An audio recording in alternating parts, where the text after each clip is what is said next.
Hello, my name is William James. I'm the host of the Bald Book Geek. Spooky season is upon us, and we are not far from Halloween. So I decided to pick 5 novels to get you in the mood for Halloween. Get you in the mood for some spooky.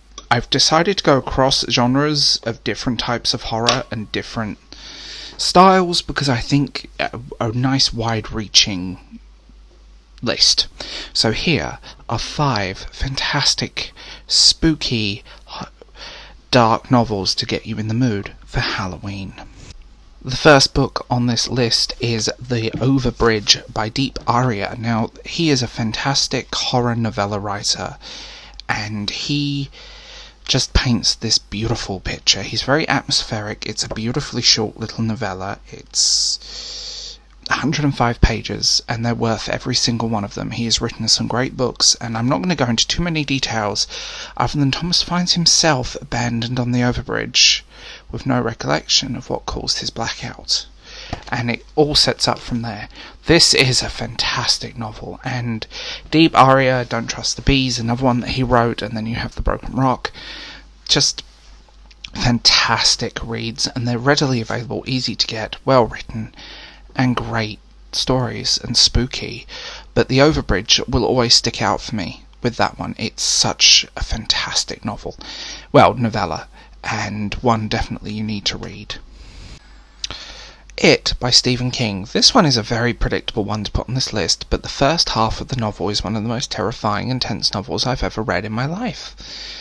Genuinely fantastic, genuinely creepy, genuinely on edge, and one of the first Stephen King books I ever read. It's been turned into a film. Well, it's been done twice as a film. The original will always be my favourite. I mean, Tim Curry, come on. But this is childhood demons and darkness, and it's such a spooky read. And I remember it giving me nightmares first time I read it. It's one of those books, and it will stay with you for a very long time. I promise you that. It left a mark on me, and that first half of that novel, the childhood section of it, is absolutely spectacular. Now, this book is Let the Right One In. This is a fantastic Swedish horror novel about vampires. It was turned into a spectacular... I use that word too much, I apologise.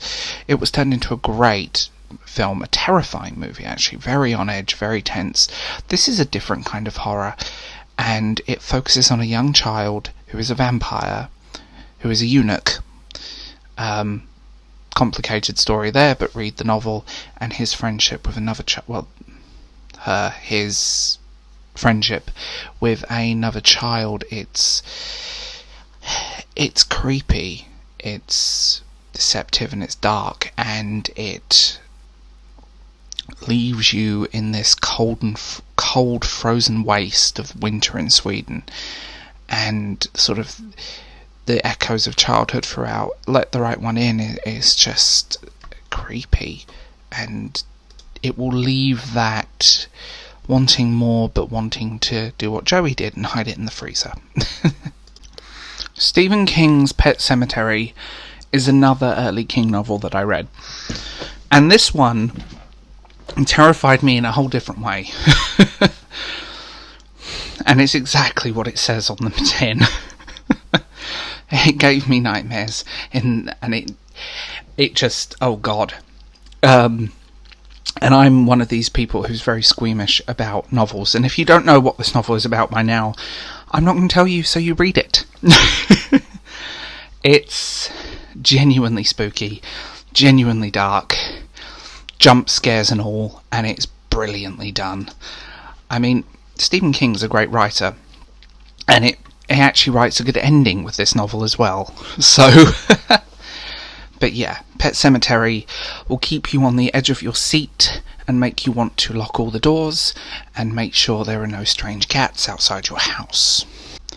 The Exorcist. Now this is... we all know the film.